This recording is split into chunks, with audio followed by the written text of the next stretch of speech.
ପଦ୍ମନାଭ ମନ୍ଦିରର ସବୁଠାରୁ ବଡ଼ ରହସ୍ୟ ହେଉଛି ଏହି ମନ୍ଦିରରେ ଥିବା ଶେଷ କୋଠରୀର ଦୁଆର, ଯେଉଁଠି ଆଜି ପର୍ଯ୍ୟନ୍ତ କେହି ବି ଖୋଲି ପାରିନାହାନ୍ତି। ସେ ବୈଜ୍ଞାନିକ ହୁଅନ୍ତୁ ବା ଭାରତ ସରକାର, ଆଜି ପର୍ଯ୍ୟନ୍ତ କେହି ବି ଖୋଲି ପାରିନାହାନ୍ତି। ପଦ୍ମନାଭ ସ୍ୱାମୀ ମନ୍ଦିରର କବାଟ ଯିଏ ବି ଖୋଲିବାକୁ ଯାଇଛି କିଛି ନା କିଛି ଦୁର୍ଘଟଣାର ସମ୍ମୁଖୀନ ହୋଇଥାଏ। ବନ୍ଧୁଗଣ, ଆମେ ଆଜି ଆପଣଙ୍କୁ ପଦ୍ମନାଭ ସ୍ୱାମୀ ମନ୍ଦିରର ରହସ୍ୟ ତଥା ସେହି ଦ୍ୱାର ଖୋଲିବା जो शिशु जन्म हो जाइए से उपरे आपनको आमे यही वीडियो कहबू। जदि आमर यही वीडियो आपको पसंद आसीथिबो दयाकर लाइक करंतु एवं आम चैनल को जदि आपण माने नुआ करी आसीथिबे ताहले दयाकर सब्सक्राइब करंतु। केरलर थिरुवनंतपुरम ना भगवान विष्णु को समर्पित करा जायछि। एहाको मध्य अनंत सहर बोली कहा जाय, जेउंटी भगवान विष्णु पूजा पाती। यही मंदिर रे एते संपत्ति गच्छित होई रहिबा कारणरू दुनिया रे सबबळे चर्चा रे रही आसी। यही मंदिर रे एमिति अनेक रहस्य रहिछि जहा आज पर्यंत कौनसी साधारण मनुष्य खोजिकी बाहर करि पारिनी। यही गुप्त प्रसिद्ध मंदिर बहु गुप्त कोठरी लुचाईकी रखा जाइछि आज पर्यंत। सेथि मध्यरु किछि अतीत रे खोला जाई सारिछि, किंतु एमिति गोटिए कपाट अछि जहा आज पर्यंत केही भी खोली पारु नाहंती। यह मध्य कहा जाए कि यही मंदिर कबाट खोलिबा माने मृत्यु सहित समान। ताहले बंधुगण, से गोटिए कबाट केही कौन आज पर्यंत खोली पारु नाहंती। यही रहस्यमय कोठरीर कबाट होची भल्ट बी, जहा कि आज पर्यंत केही खोली पारु नाहंती। भल्ट बी नाम रे यही कबाट जनाशुना। यह पछरे कौन रहस्य रही चलतु जानिबा। कहा जाए कि 16 शताब्दी रे त्रावणकोर राजा माने यही मंदिर तैयारी करिसेंती। हिसाब कले यही मंदिर 500 वर्ष तले तैयारी करा जायतिला। यह मध्य कहा जाए त्रावणकोर राजा भगवान विष्णुंकर परम भक्त थिले।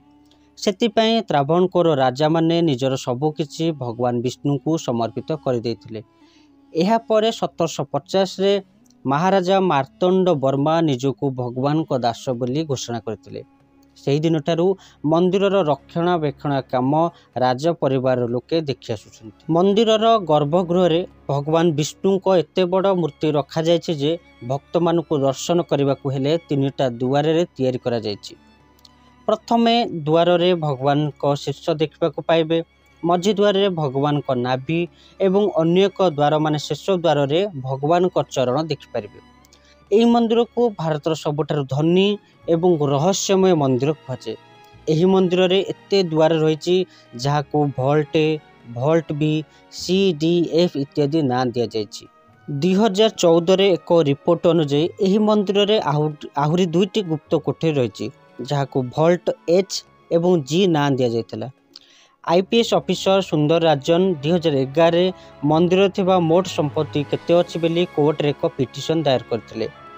2011 रे सुप्रीम कोर्ट जज को उपस्थिति रे खोला जायतिला ए मंदिर, जे कोठरी बहुत सारा सुना, चांदी, मोतीमाणिक भली मूल्यवान पदार्थ देखा मिलता।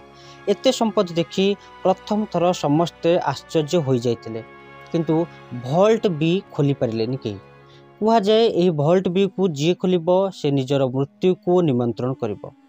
जणे वकील भी यही भल्ट बी खोलिया पई कोर्ट रे पिटिशन दाखल करथिले एवं किछि दिन भितरे तांकर दुर्घटना होई सारिछि, जहा अदालत भल्ट बी खोलिबा पई सीधा सीधा मना कर दैछंती। कहा जाए कि भल्ट बी को नागों द्वारा सुरक्षा दिया जायछि। सेहिपरि 1931 रे एही भल्ट बी को खोलिबाकू चेष्टा करा जायतिला, किंतु अनेक नागसाप एही मंदिर को घेरिथिले, जहा लोक देखि मंदिर को छाड़ी भयभीत होई पळैथिले। एही रहस्यमय कबाट काठरे तैयारी। कहा जाए कि यही कबाट कौनसी साधारण काठ किंबा लुहारे तैयारी हुए नहीं, ये कौनसी एक मंत्र रे तैयारी होइछि। कबाट रे 2टी सापर आकृति देखिबाकू मिले। कबाट उपरे विष्णु को सुदर्शन चक्र रहिछि। एही कबाट रे तैयारी पई शक्तिशाली नागपाश मंत्र द्वारा तैयारी करा जायछि बोली अनेक लोक कहନ୍ତି।